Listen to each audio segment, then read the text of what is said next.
with an expression that I sorely miss an individual who is one of the distinguished son of Karimnagar, late ex-MLA Zawadi Chandrasekhar Rao.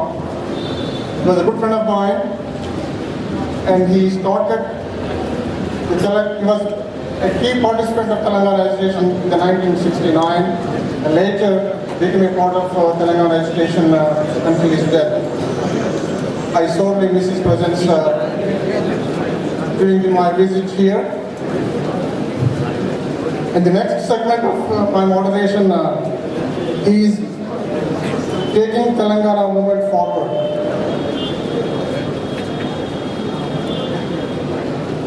What is happening now, where we are, why it happened, and what next is everybody's question. It is everybody's question amongst you. It is a question facing us on the stage. It is a facing the question people like who are part of the struggle, including Srinivas Gowda garu and Professor Kodam Ram. And I would also like to commend and heartily congratulate the efforts put by Professor Kodam Ram and Srinivas Gowda and a few others, but for whom the Sakala Janana Samay would not have been possible. To summarize why we are in a situation today, my summary is, it is a failure of the system that we have established in this country. We boast we have the greatest, largest democracy,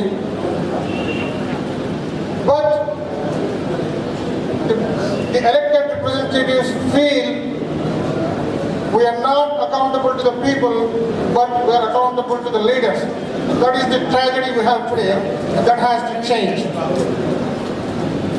And at the same time, we had an unprecedented historical expression of public demand, will, and in spite of that, the rulers of this country were totally oblivious to the fact what was it all about. This is a great tragedy to the democracy that we established in this country, and this has got to change.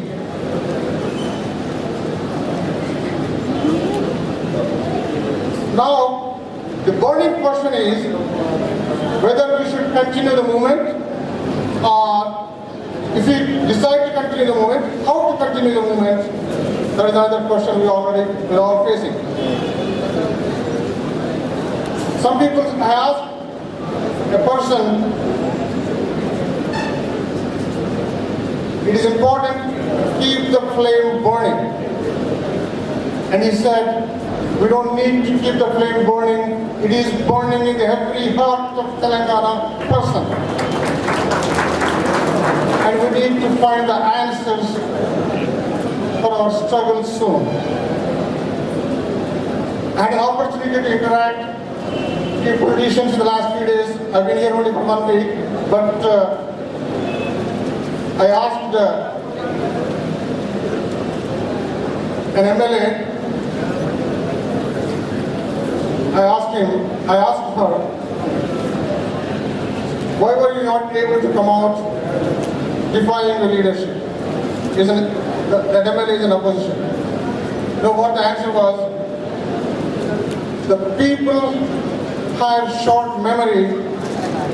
By election time, the elections will be on caste, money, and all the parochial things that has always been.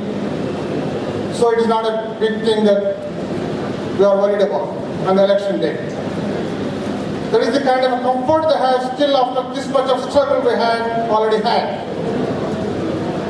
And I asked an MP, is something happening in the center? Any kind of statement, is it coming? You know the answer was, Do we need really a statement now? Can we continue like this until 2014? What it means is, let us enjoy the perks of power until 2014. We will find an answer then. We are not going to win anyway. So that is their desire. The desire of our representatives is, let us enjoy the perks of power until 2014. It is really a tragedy.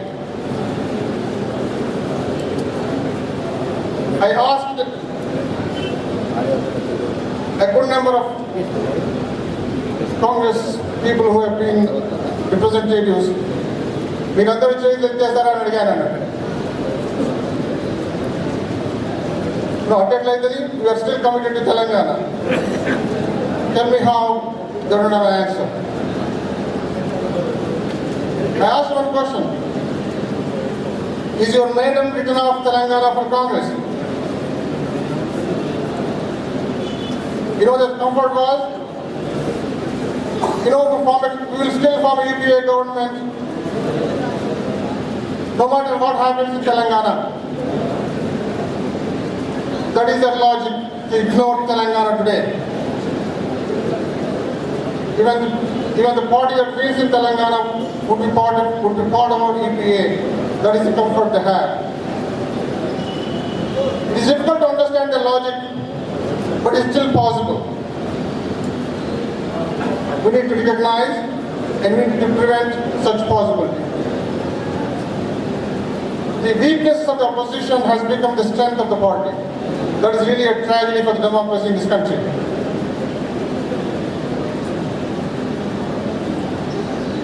And the comfort that Congress and the TDP has, the predominant party for Telangana so far is the TRS.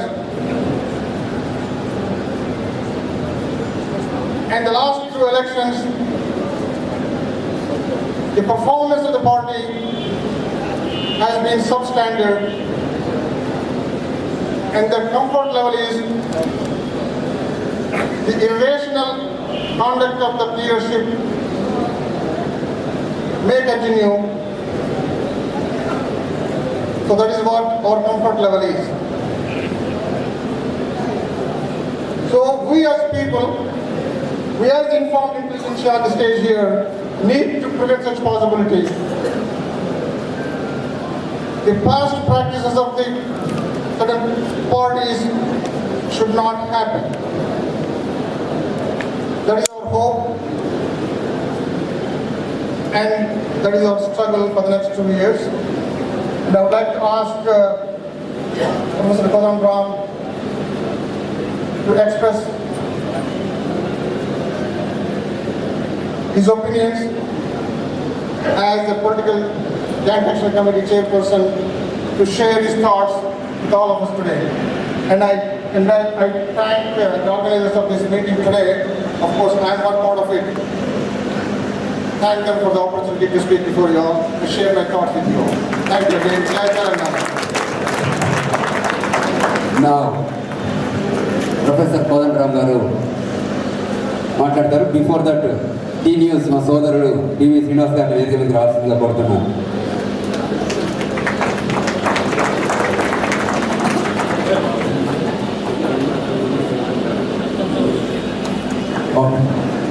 Sudarshan Reddy గారు, మీరు మాట్లాడండి. క్షమించాలి, మాట్లాడితే నేను ఒక చిన్న విషయం మర్చిపోయాను. పురస్కారం ప్రదానం చేసి గౌరవించి పురస్కార గ్రహీత గురించి ఒక మాటైనా సభ మర్యాద. అయితే ఇది ఒక పెద్ద చిక్కు సమస్య.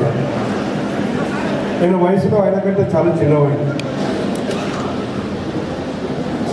ఆయన లేనప్పుడు ఆయన గురించి మాట్లాడమంటే మాట్లాడగలను.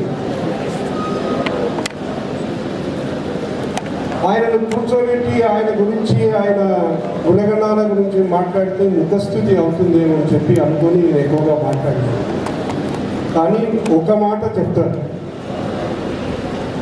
గత 40-45 సంవత్సరాలుగా తెలంగాణలో యువకులను, విద్యార్థులను, విద్యావంతులను ప్రభావితం చేసినటువంటి అత్యంతమైనటువంటి ముఖ్యుల్లో ఒక అరుదైన వ్యక్తి ఆచార్యుడు మధుసూదన్. నేను కూడా ఆ ప్రభావానికి గురైనటువంటి వాడు.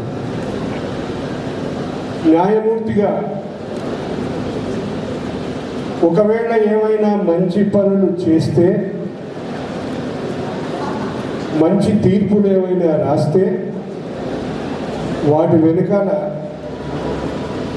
వారి స్ఫూర్తి కూడా ఉంది అని చెప్పి సభాముఖంగా నిర్వహిస్తూ నాకు అవకాశం ఇచ్చినందుకు మీకు మళ్ళీ